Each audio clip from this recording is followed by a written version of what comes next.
Bueno, vaya viernes. Yo creo que de todo.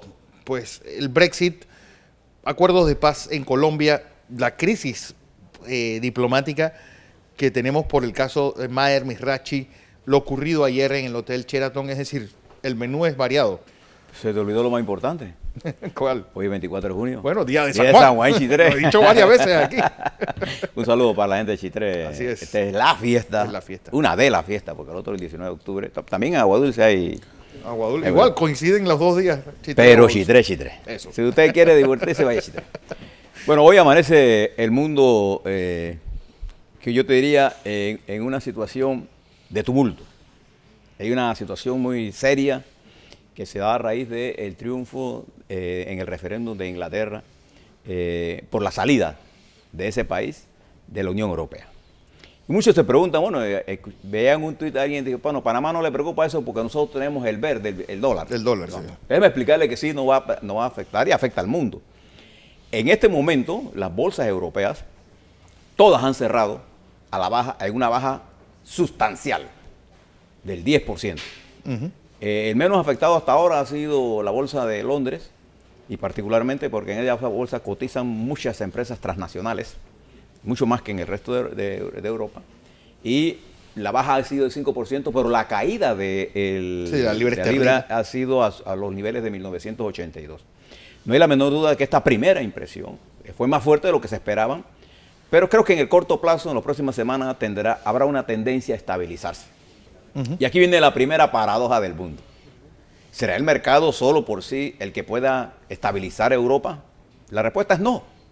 Ese Estado que ha venido deteriorándose en sus funciones, ahora tiene que salir al rescate, porque ahora tendrá que intervenir el Estado con sus bancos centrales para estabilizar el sistema financiero de Europa. Ya se habla de 250.000 millones de euros. En este día, sin contar lo que venía de los días anteriores. Entonces, el peligro más grande en esto es que va a haber un impulso más hacia la contracción económica. Ese problema para nosotros es sumamente importante, porque nosotros estamos el domingo inaugurando el canal ampliado, cuya base fundamentalmente es el incremento del comercio. Y si el mundo en general va a una desaceleración, esa desaceleración, una parte de ella va a ser nuestra, pero una parte importante va a ser el movimiento de comercio. Entonces, aquí se plantea un problema, porque ¿qué es lo que está sucediendo en los mercados en este momento, Fernando? Hay una falta de confianza. ¿Qué está pasando en el centro bancario panameño? Hay una falta de confianza. Entonces, la falta de confianza genera inestabilidad.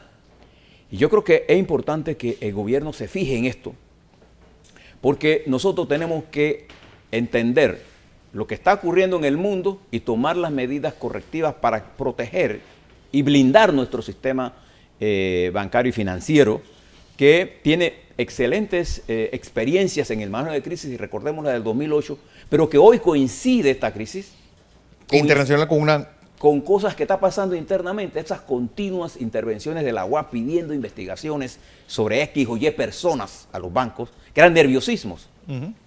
Esta situación que ocurrió hace unos días con el grupo Wasket, por ejemplo, crea nerviosismo. Esa actitud de los Estados Unidos hostil con respecto a la llamada lista Clinton, en que nos mete en lista sin que nosotros sepamos cuál es el delito que se ha cometido, ha creado un nivel de tensión. Entonces, no solamente es que hay que resolver el problema coyuntural, hay que resolver el problema estructural.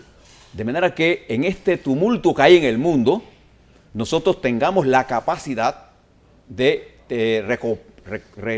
blindar nuestro sistema, tal como se hizo en el 2008 y en el 2009. Solo que en el 2008 y 2009 habían cosas positivas. Las finanzas públicas estaban en mejor estado. Martín Torrijos entregó un gobierno saneado financieramente, no solamente en términos de la deuda pública, que tuvo una relación muy baja con respecto a... Por primera vez bajó a menos del 40%. Tuvimos un manejo excelente en ese periodo, pero también el sistema financiero nuestro estaba fuerte. No había todas estas amenazas que hoy tenemos. O sea, hoy nosotros tenemos resfriado. El mundo europeo ha entrado en pulmonía. Entonces, si ellos tienen pulmonía y los Estados Unidos entran en una situación de esta guerra, en estas elecciones, fíjese que ya Trump salió a felicitar a la salida. O sea, fíjese cómo estamos en el mundo. Entonces esto va a requerir, digamos, un nivel de inteligencia de todos los panameños y panameñas para poder abordar esta crisis. Sígale la pista a lo que está ocurriendo. Europa está traumatizada. Yo espero que la próxima semana esta crisis va a continuar y va a tender a estabilizarse coyunturalmente, pero estructuralmente. Nos queda otro problema que vamos a comentarles el lunes, que son las elecciones en España. Exacto. España hoy se ve sorprendida por esta situación en unas elecciones que van a ser este domingo, en la cual los resultados van a ser los mismos. Sí. Va a haber una izquierda con mayoría pero dividida y una derecha sin mayoría para elegir pero dividida también. Y lo peor es que el grupo de izquierda, que es el grupo de Iglesias, el grupo Podemos, pareciera ser que podría alzarse con la mayor votación, pero ese grupo de izquierda hoy es nacionalista, hoy es independentista, contrario a la teoría internacional que plantea que la izquierda, por su naturaleza ideológica, es internacionalista. ¿Y por qué? Porque incluso parte de las elecciones en Inglaterra se debe mucho al renacimiento del nacionalismo. ¿Y este nacionalismo a qué se debe? A la gran crisis migratoria que está afectando a Europa con toda esta llegada de miles de extranjeros ajenos a la cultura europea, que han traído toda clase de problemas sociales y políticos. Entonces ha incrementado el sentido de nacionalismo en un mundo globalizado, es una fuerza muy peligrosa. Entonces todas estas cosas, ¿y quién fue el autor de todas estas migraciones mundiales? Las intervenciones que se hizo al destruir Afganistán, Irak, Siria, Libia. Para los que conocimos Libia, Libia nunca fue un Estado. Era una caricatura de Estado en términos... O sea, por los italianos. Pero en general, en realidad eran clanes que Gaddafi tuvo la oportunidad de mantenerlos, alimentarlos y dejarlos tranquilos. Cuando se rompió el mando de Gaddafi, se formó el zaperoco ahí y las migraciones comenzaron ¿hacia dónde? Hacia Europa. Entonces ha creado un problema serio lo que está pasando. Y yo creo que Panamá... Bueno, que es muy parecido a lo que está pasando en el Medio Oriente, con Irak, que es un estado ficticio también. Y Afganistán. Siria y Afganistán. Entonces, tenemos una situación mundial muy seria que va a afectar la economía, ya la está afectando, y nos va a afectar a nosotros. Ese es el punto mío en este momento. Entonces, nosotros tenemos que desarrollar una política exterior dirigida a entender los fenómenos externos, porque si hay un país... Para la mayoría de los países, la política exterior es importante. Pero si hay un país que esa política es súper importante, es nuestro país. Porque el 85% de nuestro Producto Interno Bruto produce de servicios que nosotros manejamos con el extranjero. Y hoy nuestra política exterior nos ha llevado al más peligroso aislamiento. Y eso me lleva a traerte el otro tema importante que tú mencionaste, que es la paz en Colombia. Fíjate, cuando uno no tiene visión estratégica, ¿qué puede pasar? La paz en Colombia, de la cual yo celebro, claro, todo. Yo me siento, como ciudadano de este planeta, me siento satisfecho de que hayan avanzado en la paz. Pero ¿cuáles son las consecuencias directas para Panamá? De los miles de gente que está bajo la mano de guerrilla y en grupos paramilitares, una parte se va a desmovilizar y va a quedar en Colombia buscando espacios políticos. Una va a ser asesinada. Claro. Esa es su historia. Sí, la escabechina que viene después. Y la otra va a migrar. ¿Hacia dónde? Hacia los países donde esos grupos tienen bases operacionales, tanto en Panamá como en Venezuela, Perú, Ecuador, Brasil.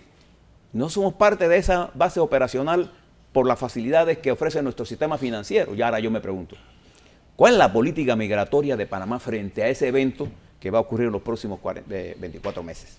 ¿Te has visto algún plan frente a eso? ¿Cómo reforzar Darién? No es un problema nada más de militares, porque no tenemos Fuerza Armada. Nuestra relación con Colombia está altamente deteriorada en el peor momento para nosotros. Bueno, que lo de Mayer Birrache ayer fue... Eso es otra cosa más dentro de los errores de política exterior. Tenemos que prestarle atención a esto, porque esto es un problema importante. En vez de estar concentrado en el tema, por ejemplo, que va a ser el domingo, este canal vamos a tener que prestarle más atención. Y fíjate lo que ocurre, mientras todo está aquí, ayer se publica un documento en Washington, en Nueva York, en el New York Times, preocupante, Yo no voy a gastar tiempo en ver el contenido del mismo porque no quiero hacer eco que haga ningún daño a la inauguración del Canal de Panamá. No me voy a prestar para eso. Pero sí le llamo la atención. Es un artículo publicado en el New York Times, que no es cualquier periódico. Que es el periódico más prestigioso del mundo. Uno de los más del mundo, si no el más. Y por uno de los periodistas más galardoneados del mundo, Wilbur Danash, ganador del premio Pulitzer y de muchos premios, y además profesor de la Universidad de Columbia de periodismo. O sea, estamos hablando de un excelente periodista con un equipo muy bueno y un tremendo periódico en la que sale 3 días antes de la inauguración del canal este artículo en la que él usa fuentes de las que me hacen pensar a mí que son fuentes que vienen del gobierno de los Estados Unidos. O sea, yo me pregunto, entre el caso Wackett, todas estas acciones que están tomando con nosotros los Estados Unidos, este artículo, ¿qué está pasando en la mente de los Estados Unidos con Panamá? ¿Qué hace de los Estados Unidos para agredirnos de esa forma?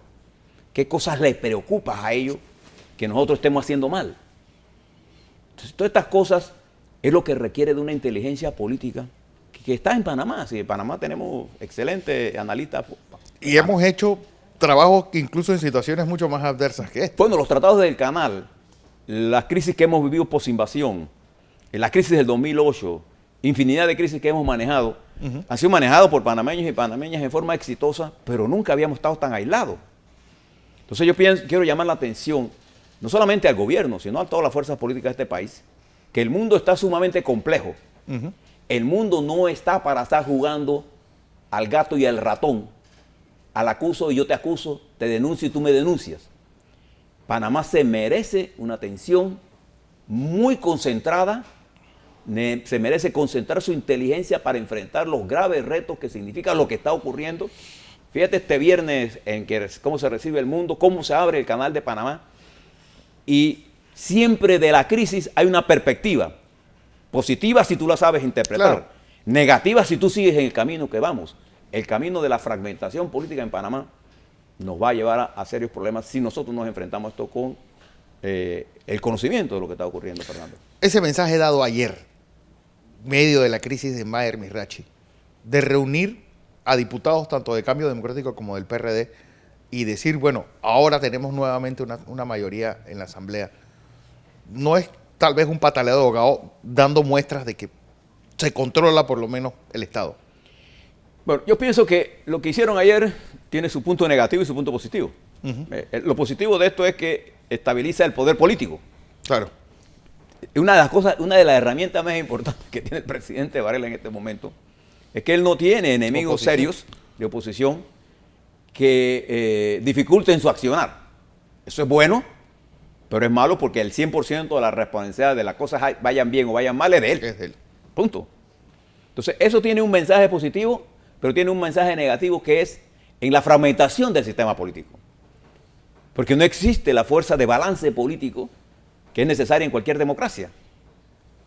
Pero en términos generales, ese es el problema menos grave del que estamos mal. El problema más grave es que este sigue siendo un país del poder concentrado. Fíjate, por ejemplo, en el caso del joven Mirachi. Yo, por experiencia profesional, yo fui director de Asuntos Políticos de la Cancillería, y yo leí el comunicado de la Cancillería como eso de las 8 de la noche. 8 o 9 de la noche, que me lo mandaron. Y yo me pregunté, ¿quién estará aconsejando a nuestra amiga la Canciller de la República? Porque ese comunicado no es el lenguaje de la Cancillería de un país. Sí, parece un parte policial. Eso, exactamente, eso fue redactado con mentalidad policíaca. ¿Qué tiene que hacer la Cancillería de Panamá para entrar a juzgar un tema si se dio o no se dio una fuga, si salió bien o no salió bien? Esa no es la función de la Cancillería. ¿Cuál es el objetivo de ese comunicado a esa hora de la noche? A ver. Sí, sembrar caos. Era sembrar otra versión del tema. Yo estoy seguro y siempre yo pregunté si eso estaba firmado por la Canciller y todavía nadie me ha respondido. Bueno, yo le pregunté y me dijo Mónica de León que los comunicados de Cancillería eran comunicados que no necesitan firma, y su fuente es la Cancillería colombiana. No. La Cancillería colombiana puede decirme misa a mí. La responsabilidad de un comunicado de la Cancillería panameña es de la Cancillería panameña, no de la colombiana. O sea, lo que hay que preguntar es quién autorizó ese comunicado. El presidente, el que lo haya autorizado. Esa no es la función de la Cancillería. En todo caso, hay mecanismos judiciales para manejar esto. Si en Colombia se generó una crisis, espera que la crisis se resuelva. Al día siguiente tuvimos la versión contraria de lo que pasó y hoy tenemos una controversia en medio de uno de los eventos más importantes del canal. El día de ayer y hoy sigue siendo ese tema más importante que la inauguración del canal. Esas son las cosas que yo digo de errores políticos en medio de una crisis mundial, ¿no? Me llama la atención, por ejemplo, que la delegación norteamericana que está aquí está presidida por una señora que no es ni siquiera funcionaria. Que no es funcionaria pública de los Estados Unidos, que es la esposa del vicepresidente. Del vicepresidente de los Estados Unidos, y no venga una representación de alto nivel. Todos los indicadores que yo tengo, prácticos, es que los Estados Unidos están mandando mensajes muy claros a Panamá. Y yo quiero saber en qué consiste el disgusto de los Estados Unidos con respecto a Panamá. Además que 2 años y el presidente Varela no ha sido recibido por el presidente Obama en la Casa Blanca. Eso es otro indicador. Eso es otro indicador. Porque por tendencia, cuando tú dejas que las relaciones exteriores del país quede manejado por los llamados estamentos de seguridad, porque yo manejo con la CIA, yo me manejo con la DEA, que yo manejo. Ese no es las relaciones internacionales de la República de Panamá. Bueno, el mejor caso es el de Noriega. Esa no es. Las relaciones nuestras son con el gobierno del presidente Obama y su secretario de Estado, con el secretario del Tesoro, con los grupos, con el órgano legislativo de los Estados Unidos, que es quien define una parte importante de la política exterior. Nuestra relación es con el presidente Santos y no con las estructuras de seguridad de Santos. Nuestra relación es con Europa y sus gobernantes. O sea, ese manejo que Panamá aprendió por su historia. Claro. Si hoy celebramos, el domingo vamos a celebrar esta fecha tan importante, es porque nosotros tuvimos una política exterior exitosa que arrancó de manos de un imperio como los Estados Unidos el estatus colonial de esa zona que hoy nos pertenece. Eso fue hecho no con bayonetas, no hablando con la CIA ni con la DEA, hablando con la estructura política del mundo. Entonces, nosotros hemos perdido la magnitud, porque aquí vino, los Estados Unidos ya hablamos con el tipo de la CIA. El tipo de la CIA es un operador de cosas que ellos tienen que hacer por problemas de seguridad. Pero hoy, por ejemplo, yo me pregunto, ¿hay o no preocupación en el sector bancario panameño? Por supuesto que sí. ¿Hay o no preocupación por la intromisión de la UAF en los asuntos financieros de este país? ¿Qué hace la UAF todavía siendo parte instrumental del Ejecutivo cuando debe ser parte instrumental del Ministerio Público? ¿Qué hace la UAF? Está ordenando investigaciones individuales en forma permanente, creando inestabilidad en el sistema financiero. O sea, todas estas cosas las debemos manejar porque no estamos en un momento cualquiera. Estamos en un momento complejo que requiere madurez, que requiere reposo para tomar las decisiones, concertar posiciones, concertar fuerzas políticas. Aquí hay un interés primario que no se llama Varela, que no se llama Martinelli, que no se llama PRD, que no se llama panameñismo, que se llama Panamá. Nosotros tenemos que tener país primero para después disputarnos el poder después. Pero no estamos disputando el poder ahora cuando podemos perder el país. Ese es el elemento más importante. Usted que es un hombre que lee y que estudia, usted se ve cómo está Europa, cómo está Estados Unidos incluso. Cómo está Asia, por ejemplo. ¿No? ¿Sí? Las crisis que están ocurriendo en el mundo y las preocupaciones, cómo está América Latina. ¿Usted cree que nosotros vamos a estar al margen de esa situación? No. Ahí es donde está el problema. Ahí es donde se va a ver el nivel de estadista, de dirección política que requiere el país. Y el presidente Varela tiene todos los instrumentos para hacerlo. Solo necesita entender la compleja situación y que no es solo y único su responsabilidad. Es responsabilidad de todos nosotros, pero ¿cómo podemos participar las fuerzas políticas y económicas y financieras si no somos llamadas a participar? A ver. Así es mismo. Don José, bueno, veremos qué pasa el lunes en España y si sigue ¿sabes? Sí, esta, Oye, el domingo estaremos aquí para conversar sobre Bueno, el otro domingo tema. estaremos hablando para el área de los temas. José Blandón, analista político.